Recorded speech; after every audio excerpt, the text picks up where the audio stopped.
वालेकुम dear students, कैसे हैं आप? उम्मीद है आप खैरियत से होंगे। आज जिस टॉपिक पे हमने डिस्कशन करनी है वो है एसएससी का chapter number 10 simple harmonic motion. तो आज के टॉपिक में जो हम बात करेंगे, जिस टॉपिक्स पे हम बात करेंगे वो है सिंपल हार्मोनिक मोशन। मींस के हम ये पढ़ेंगे कि सिंपल हार्मोनिक मोशन क्या होती है, उसकी हम डेफिनेशन को पढ़ेंगे और उसको समझेंगे कि क्या होती है वो, उसकी मुख्तलिफ़ एग्ज़ाम्पल्स पढ़ेंगे। और सेकंड नंबर पे हम पढ़ेंगे applications of SHM. SHM stands for simple harmonic motion. तो सेकंड नंबर पे हम पढ़ेंगे एप्लीकेशंस सिंपल हार्मोनिक मोशन की। दो एप्लीकेशंस पढ़ेंगे। पहली एप्लीकेशन है mass attach to a spring और सेकंड नंबर पे है सिंपल पेंडुलम। तो हम इन दोनों को भी ब्रीफली स्टडी करेंगे और हम ये प्रूफ करेंगे कि mass attach to a spring और सिंपल पेंडुलम के इन दोनों सिस्टम्स की भी जो मोशन होती है वो भी सिंपल हार्मोनिक मोशन होती है। ओके डियर स्टूडेंट्स, स्टार्ट करते हैं हम अपना टॉपिक सिंपल हार्मोनिक मोशन। सबसे पहले हमने पढ़ना है कि सिंपल हार्मोनिक मोशन क्या होती है, तो हम उसकी डेफिनेशन पढ़ते हैं और फिर उसको हम अंडरस्टैंड करते हैं कि ये सिंपल हार्मोनिक मोशन होती क्या है। डेफिनेशन इसकी मैंने लिखी है, to and fro motion of a body about a point is called vibratory और simple harmonic motion. E.g. means के for example mass attached to a spring, simple pendulum and motion of swing। के simple harmonic motion एक ऐसी motion होती है कि जिसमें कोई भी बॉडी है वो किसी भी स्पेसिफिक पॉइंट के इर्द गिर्द मूव करती है। कोई भी एक स्पेसिफिक पॉइंट ले लिया कि उसको हम कहेंगे मेन पॉइंट या मेन पोजीशन, उसके इर्द गिर्द उसके आगे पीछे अगर वो बॉडी उस पॉइंट के आगे पीछे मूव करती है तो उस बॉडी की मोशन को हम कहेंगे सिंपल हार्मोनिक मोशन। एग्जांपल्स हैं इसमें। पहली example mass attach to a spring, simple pendulum and motion of a swing.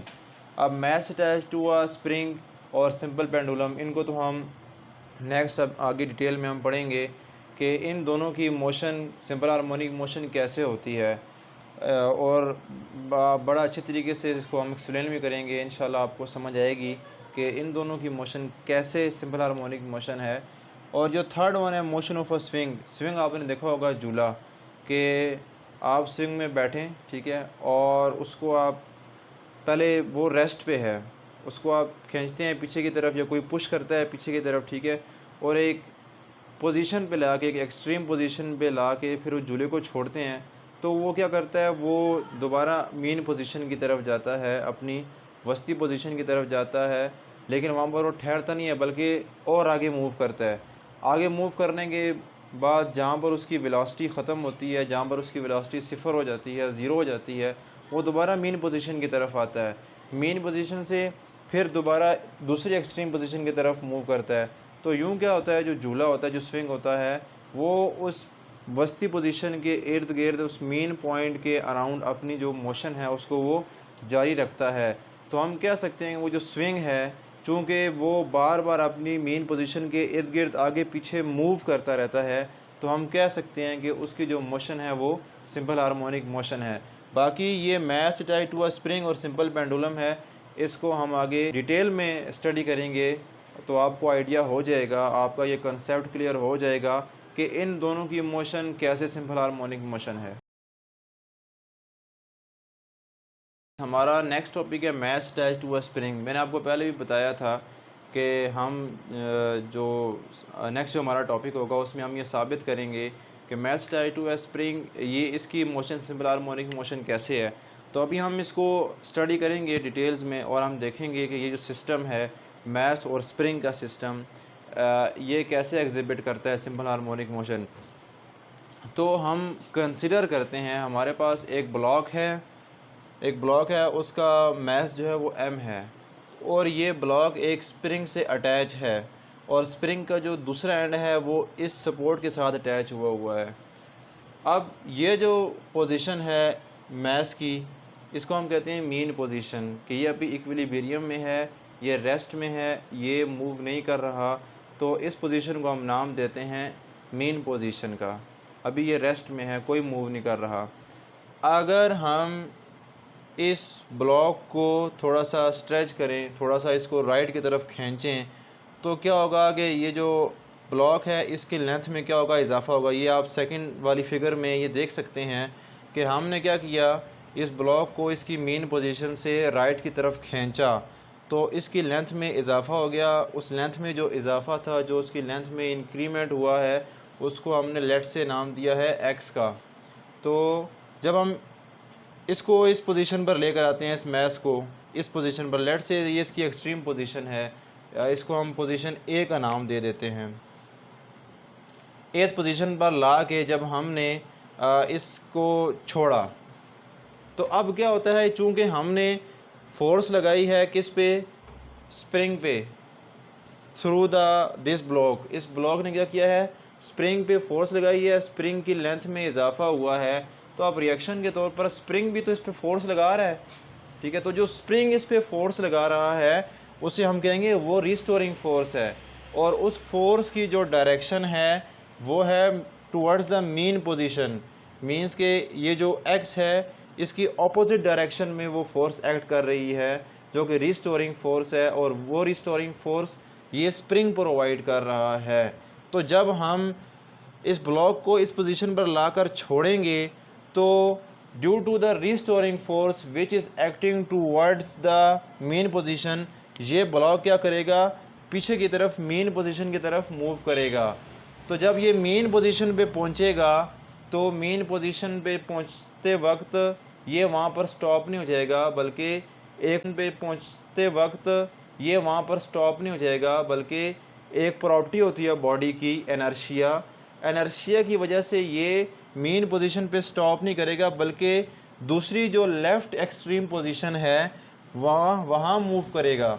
अब क्या होगा कि जब ये लेफ़्ट एक्सट्रीम पोजीशन पे, ये जो figure number C, figure number जो थर्ड है, इसको आप देखें कि जब ये towards the left extreme position move करेगा तो जब ये अपनी मैक्सिमम एक्सट्रीम पोजीशन पे पहुंचेगा तो वहाँ जाके इसकी वेलोसिटी ज़ीरो हो जाएगी।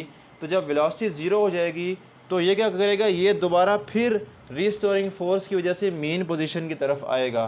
तो अब ये क्या होगा कि मेन पोजीशन पे जब ये दोबारा वापस आएगा तो वहाँ पर वो ये स्टॉप नहीं करेगा ड्यू टू द इनर्शिया, बल्कि ये क्या करेगा, फिर दोबारा राइट एक्सट्रीम पोजीशन की तरफ मूव करेगा। जब राइट की तरफ मूव करेगा, जब मैक्सिमम एक्सट्रीम पोजीशन पे पहुँचेगा, क्या होगा, इसकी वेलोसिटी दोबारा ज़ीरो होगी। ये दोबारा under the action of restoring force ये दोबारा मेन पोजीशन की तरफ मूव करेगा। मेन पोजीशन में दोबारा नहीं रुकेगा, ड्यू टू इनर्शिया क्या करेगा, दोबारा ये लेफ़्ट एक्सट्रीम पोजीशन की तरफ ये मूव करता जाएगा।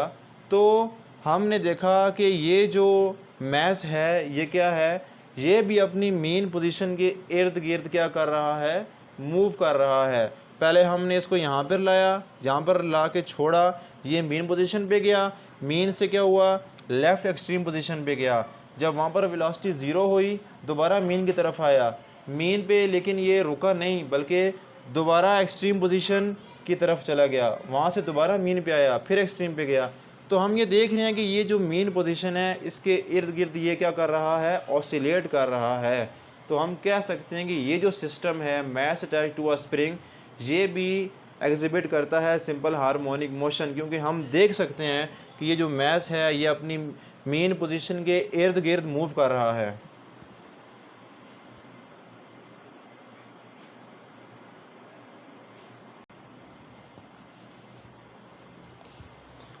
होप्स हो कि जो मैंने कहा है, जो बात की आपको समझ आई होगी। अब हम कुछ मैथमेटिकल स्टेप्स करते हैं, ठीक है, और उसमें हम एक और बात सीखेंगे कि जो सिंपल हार्मोनिक मोशन होती है उसकी क्या प्रॉपर्टीज़ होती हैं। तो according to Hooke's law, according to Hooke's law,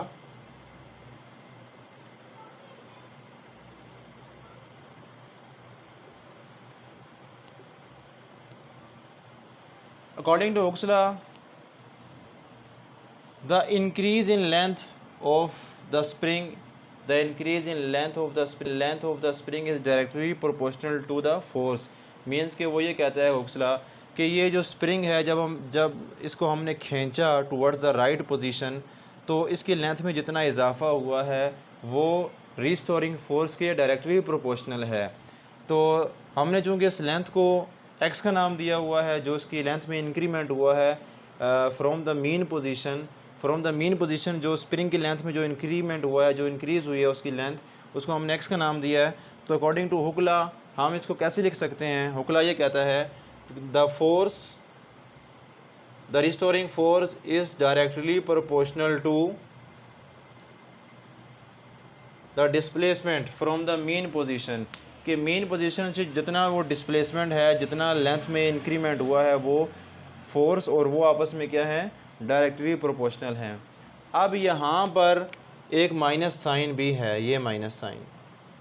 अब ये माइनस साइन क्यों आया है? माइनस साइन इस वजह से आया है कि ये आप देख सकते हैं कि ये जो इंक्रीमेंट है, जो स्प्रिंग की लेंथ में जो इजाफा हुआ है या जो डिस्प्लेसमेंट है, वो इस तरफ है, वो राइट की तरफ है। और मैंने ये कहा था आपको कि जो फोर्स है, जो रिस्टोरिंग फोर्स है, जो कि ये स्प्रिंग जो है एग्जर्ट कर रहा है मास पे, वो रिस्टोरिंग फोर्स जो है वो मेन पोजीशन की तरफ है। कहने का मकसद ये है कि ये जो डिस्प्लेसमेंट है या जो लेंथ में इंक्रीमेंट हुआ है, ये इस साइड पे है, ये इस साइड है x, और जो रिस्टोरिंग फोर्स है वो इस साइड पे एक्ट कर रही है, दोनों ऑपोजिट डायरेक्शन में है। तो इसी वजह से यहाँ ये माइनस का साइन आया कि ये जो डिस्प्लेसमेंट है ये फोर्स की ऑपोजिट डायरेक्शन में एक्ट कर रहा है, या हम कह सकते हैं कि जो फोर्स है वो डिस्प्लेसमेंट की ऑपोजिट डायरेक्शन में एक्ट कर रही है। डिस्प्लेसमेंट इस साइड है और फोर्स जो है वो उस साइड पे है। ओके, तो ये इस वजह से F is directly proportional to minus x. अब आप जानते हैं कि ये जो प्रोपोर्शनलिटी का साइन है, इसको रिमूव करने के लिए हम इज इक्वल टू लिखते हैं और साथ में एक कांस्टेंट लिखते हैं। तो यहाँ पर भी हम एक कांस्टेंट यूज़ करेंगे। लेट से उस कांस्टेंट का नाम है k, और ये x एज इट इज़ आ जाएगा। आप इसको इक्वेशन नंबर 1 का नाम दे दें। अब ये यहाँ पर ये जो k आया है, ये प्रोपोर्शनलिटी कांस्टेंट है और इसे कहा जाता है स्प्रिंग कांस्टेंट। इसे कहते हैं स्प्रिंग कांस्टेंट। ये स्प्रिंग कांस्टेंट जो है ये हमें स्प्रिंग की स्टिफनेस बताता है कि स्प्रिंग कितना सख्त है, कितना हार्ड है या कितना सॉफ्ट है। ये स्प्रिंग कितना हार्ड है, कितना सॉफ्ट है, ये डिपेंड करता है के की वैल्यू पे। अगर के की वैल्यू ज़्यादा है तो मीन्स कि स्प्रिंग आपका सख्त है, हार्ड है, और अगर के की वैल्यू कम है तो मीन्स कि स्प्रिंग क्या है, आपका नरम है, सॉफ्ट है। तो ये स्प्रिंग कांस्टेंट आपको स्प्रिंग की स्टिफनेस के बारे में बताता है। अच्छा जी, अब ये F is equal to minus k x, हमारे पास एक फार्मूला आ गया, उसको मैंने इक्वेशन नंबर 1 का नाम दिया। अब हम जानते हैं from the second law of Newton, F is equal to m a, F is equal to m a होता है। तो अब मैं क्या करता हूँ कि ये जो एम ए है इसको मैं इक्वेशन नंबर 1 में पुट करता हूँ। पुटिंग इन इक्वेशन 1 में जहाँ F है वहाँ एम ए में पुट कर देता हूँ, क्योंकि F जो है वो एम ए के इक्वल है। तो इक्वेशन नंबर 1 क्या बन जाएगी? F की जगह मैं क्या पुट करूँगा? M a is equal to minus k x. ठीक है, अब मैं क्या करता हूँ नेक्स्ट स्टेप में, ये जो m है मैं इसको इज इक्वल टू की साइड पे ले आऊँ अगर, तो आएगा मेरे पास a is equal to minus k over m into x. ये एक्सप्रेशन ऐसे आ गया। अब ये देखें स्टूडेंट्स, आप देख सकते हैं कि ये जो k और m है, ये जो चीज़ है, ये k भी कांस्टेंट है और m जो है ये भी चूँकि कांस्टेंट है। m जो यहाँ पर था उसकी वैल्यू भी उतनी है, नहीं चेंज हुई। यहाँ पर भी उसका मैग्नीट्यूड उतना ही है, यहाँ पर भी m का मैग्नीट्यूड इतना ही है। तो हम कह सकते हैं कि ये जो k ओवर m है ये आल्सो कांस्टेंट है। तो अगर मैं इस एक्सप्रेशन को मैं अगर ऐसे लिखूँ, a is directly proportional to minus x, तो मैं इसको यूँ लिख सकता हूँ जैसे मैंने इस एक्सप्रेशन से ऐसे बनाया था। अब इस तरह से अगर मैं ये मान लूँ कि ये दोनों जो हैं कांस्टेंट है, तो इस वजह से ये सारी क्वांटिटी कांस्टेंट है, तो मैं इसको यूँ प्रोपोर्शनलिटी के शेप में ऐसे लिख सकता हूँ कि a is directly proportional to minus x. जब हम इस प्रोपोर्शनलिटी का साइन हटाएंगे तो ज़ाहिर सी बात है कांस्टेंट लगाएंगे और इक्वल टू लगाएंगे तो वो कांस्टेंट ये के ओवर एम ही होगा। तो मैंने इसको प्रोपोर्शनलिटी की फॉर्म में इस इक्वेशन को मैंने यूँ लिख दिया है। अब ये जो इक्वेशन आई है a is directly proportional to minus x, ठीक है, ये हमें क्या बताता है, ये हमें ये बताता है कि जो एक्सेलरेशन है वो भी क्या है, डिस्प्लेसमेंट के डायरेक्टली प्रोपोर्शनल है। Acceleration is directly proportional to the displacement from mean position, के मेन पोजीशन से जितना डिस्प्लेसमेंट उस स्प्रिंग ने कवर किया है वो एक्सेलरेशन के क्या है, डायरेक्टली प्रोपोर्शनल है। और साथ में ये माइनस साइन ये इंडिकेट करता है कि एक्सेलरेशन और जो डिस्प्लेसमेंट है ये आपस में ऑपोजिट डायरेक्शन में एक्ट कर रहे हैं। अब एक लास्ट जो चीज़ है इस टॉपिक के हवाले से वो ये है कि इसका time period, mass tied to a spring, इसका टाइम पीरियड का एक फार्मूला है जो कि आपने याद रखना है कि वो क्या होता है। वो टाइम पीरियड का फार्मूला होता है T is equals to 2 pi √m/k। ये टाइम पीरियड का फार्मूला है, इसकी डेरिवेशन कोई नहीं है आपकी बुक में, सिंपल ये जस्ट फार्मूला है। आपने ये फार्मूला मेमोराइज़ करना है, इसको याद रखना है। इसमें जो टर्म्स इस्तेमाल हुई हैं वो आपको पता होनी चाहिए कौन कौन सी हैं। टी जो टाइम पीरियड है, पाई की वैल्यू आपको पता है 3.14 होती है, और स्क्वायर रूट m/k, m जो है मैस है और k जो है स्प्रिंग कांस्टेंट है। अब यहाँ से इस फार्मूले से, इस एक्सप्रेशन से ये देखा जा सकता है कि जो टाइम पीरियड है of a mass tied to a spring, इस सिस्टम का टाइम पीरियड जो है वो मैस पे डिपेंड करता है। अगर आप मैस को ज़्यादा करेंगे तो टाइम पीरियड भी ज़्यादा होगा, और अगर आप मैस को कम करेंगे तो टाइम पीरियड भी कम होगा। तो ये था हमारा टॉपिक, सिंपल हार्मोनिक मोशन की एक एप्लीकेशन हमने पढ़ी है, mass tied to a spring. हमने बड़ा डिटेल से पढ़ा इसको कि इसमें ये जो सिस्टम है ये सिंपल हार्मोनिक मोशन कैसे एग्जिबिट करता है, फिर हमने इसकी डेरिवेशन देखी, और फिर हमने एक और प्रॉपर्टी अखज़ की है, एक प्रॉपर्टी डिराइव की है सिंपल हार्मोनिक मोशन की, कि भाई जो एक्सेलरेशन है वो भी क्या होती है, डिस्प्लेसमेंट के डायरेक्टली प्रोपोर्शनल होती है। ये डिस्प्लेसमेंट है एक्स, डिस्प्लेसमेंट भी है और ये इंक्रीज़ इन लेंथ भी है, कि जो स्प्रिंग की लेंथ में इंक्रीमेंट हुई है उसका नाम है एक्स, और ये इसको हम डिस्प्लेसमेंट भी कहते हैं फ्रॉम मीन पोजीशन, के मीन पोजीशन जितना उसने डिस्प्लेसमेंट कवर किया है वो एक्स है। तो ये भी एक प्रॉपर्टी है सिंपल हार्मोनिक मोशन की, कि जो एक्सेलरेशन होती है वो वो फोर्स की नहीं बल्कि acceleration is directly proportional to the displacement from mean position and is always direct mean position. Acceleration displacement के डायरेक्टली प्रोपोर्शनल भी होती है, और एक्सेलरेशन की डायरेक्शन हमेशा क्या होती है, मीन पोजीशन की तरफ होती है। अब मीन पोजीशन की तरफ कैसे होती है वो इस साइन से देखा जा सकता है, कि साइन क्या है, माइनस क्या है, कि मीन्स के डिस्प्लेसमेंट अगर इस डायरेक्शन में है तो जो एक्सेलरेशन है उसकी ज़ाहिर डायरेक्शन क्या होगी, उसके ऑपोजिट डायरेक्शन होगी, तो वो मीन पोजीशन है। और अगर एक्सेलरेशन इस तरफ है, लेफ़्ट की तरफ, डिस्प्लेसमेंट अगर लेफ़्ट की तरफ है तो ज़ाहिर है फिर एक्सेलरेशन क्या होगी, राइट की तरफ होगी, मीन्स के मीन पोजीशन की तरफ होगी। तो ये है कि सिंपल हार्मोनिक मोशन में ये होता है कि फ़ोर्स भी डिस्प्लेसमेंट डायरेक्टली प्रोपोर्शनल होती है और हमेशा मीन पोजीशन की तरफ होती है वो फोर्स, और जो एक्सेलरेशन है वो भी डिस्प्लेसमेंट के डायरेक्टली प्रोपोर्शनल होती है, और एक्सेलरेशन की डायरेक्शन भी हमेशा क्या होती है, मीन पोजीशन की तरफ ही होती है।